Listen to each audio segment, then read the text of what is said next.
Okay, let's talk about a problem that I'm willing to bet hits a little too close to home for a lot of you. The mystery of the vanishing paycheck. You know, you work hard, you get paid, and then, poof, it's just gone.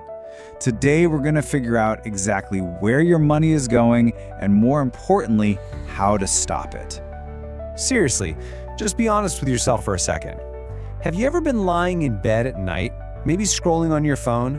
You open your banking app, you look at the number, and you just get this sinking feeling. Wait a minute, I just got paid last week. How does my balance already look like this? If that sounds even a little bit familiar, you are in exactly the right place. So here's our game plan. First, we'll talk about this whole disappearing paycheck thing. Then we're going to identify the three main culprits, the money thieves, that are secretly draining your account. We'll look at the old, broken formula that sets you up to fail. And then, this is the important part, we're going to build a new system, step by step, to reach the real goal here, which is just a little bit of calm. First things first, if you feel this way, I need you to know you are not alone. It's a crazy feeling, right? Your salary has probably gone up over the years, but you still feel broke by the third week of the month. You're not imagining things. Some studies show that almost 80% of people feel this exact same way.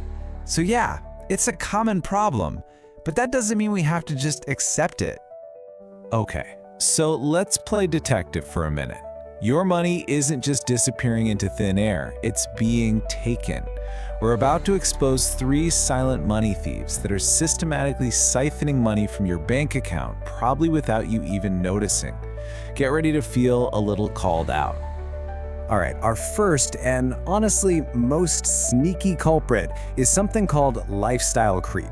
This is basically the disease of leveling up. The second you start making more money, a little voice in your head whispers that you deserve more expensive things. It's the hardest one to spot because, it feels so justified in the moment. And this slide just shows the trap perfectly. I mean, look at this. Before, on a $3,000 salary, you survived on $5 street food, no problem. Now you make double that, but suddenly your lunch is a $15 delivery. Your paycheck got a lot bigger, but your savings account, it's still sitting at zero. You're not actually wealthier, you're just spending more to stay in the exact same spot. And this really gets to the heart of the problem. That extra money from your raise, it wasn't meant for fancier coffee. It was meant to build you a safety net, to actually secure your future. But instead, it gets funneled into making your ego feel good right now. Okay, let's move on to our second thief, the silent leaks. You see, your finances probably aren't gonna die from one big blow. No, they die from 1,000 tiny cuts. These are all those little purchases that feel like absolutely nothing in the moment, but when you add them all up, it becomes a very serious problem. I mean, just look at this breakdown. That harmless $5 coffee every morning, that's a $100 a month habit. Those tiny little transfer fees you never think about, they could be costing you over $150. And all those subscriptions you signed up for and totally forgot about, they all add up. Before you know it, you're leaking $300 a month on things you barely even notice or use. And here's the real kicker. That $300 a month is $3,600 a year. Think about that.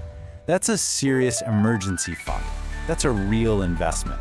But instead, it's just vanishing into empty coffee cups and subscriptions you don't even use. And now for our third and final thief, the self-reward trap. This is a tricky one. This is when you justify spending money because you deserve it. Had a stressful day at work? Well, time for expensive takeout. Stuck in bad traffic? You've earned those new shoes. But this isn't a reward, it's an emotional reaction. And it is incredibly destructive to your finances. I mean, just look at this ridiculous cycle when we lay it out. You work hard, which causes stress. So you spend money to feel better. Then you run out of money, which causes, you guessed it, more stress. You're literally punishing your future self just for a few minutes of comfort today.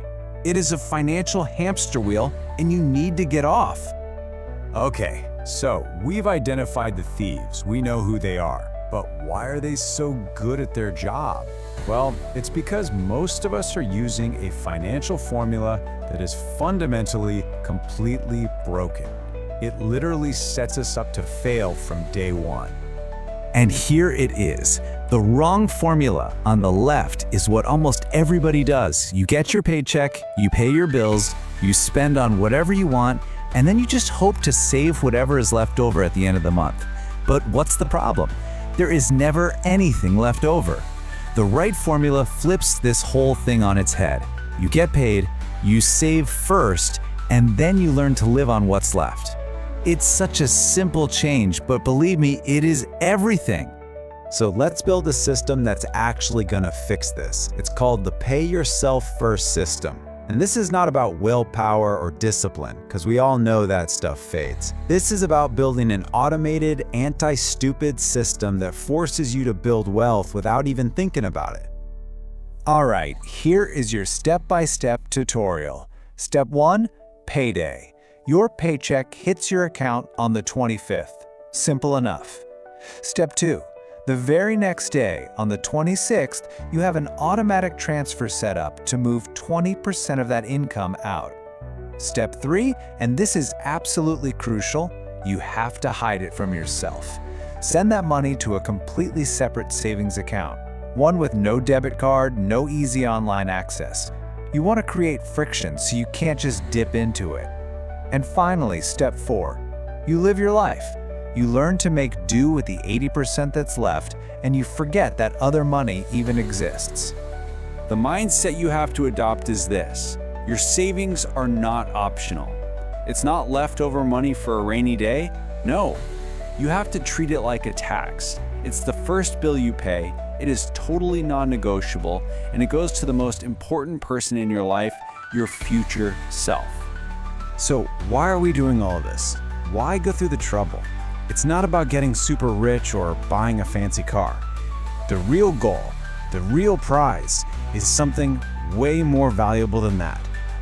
The real goal is calm. This quote just reframes the whole idea perfectly. Saving isn't an act of depriving yourself today. It's an act of respecting the person you're going to be tomorrow, next year, and 10 years from now. You're giving that future version of you stability, security, and options. Think about it. What are you really buying with that 20%? It's not just a number in a bank account. You're buying the peace of mind to not have a panic attack if your company announces layoffs. You're buying the ability to cover a parent's surprise hospital bill without going into debt. You're buying freedom from that constant, nagging, paycheck-to-paycheck anxiety. You are buying calm nights of sleep. Money can't buy happiness, I get that, but it can absolutely buy security and calm. So I'm just gonna leave you with this one final thought. That raise, that bonus, that extra income, it has a purpose. And that purpose is to build a solid foundation for your life, not just to fund a slightly more expensive lifestyle.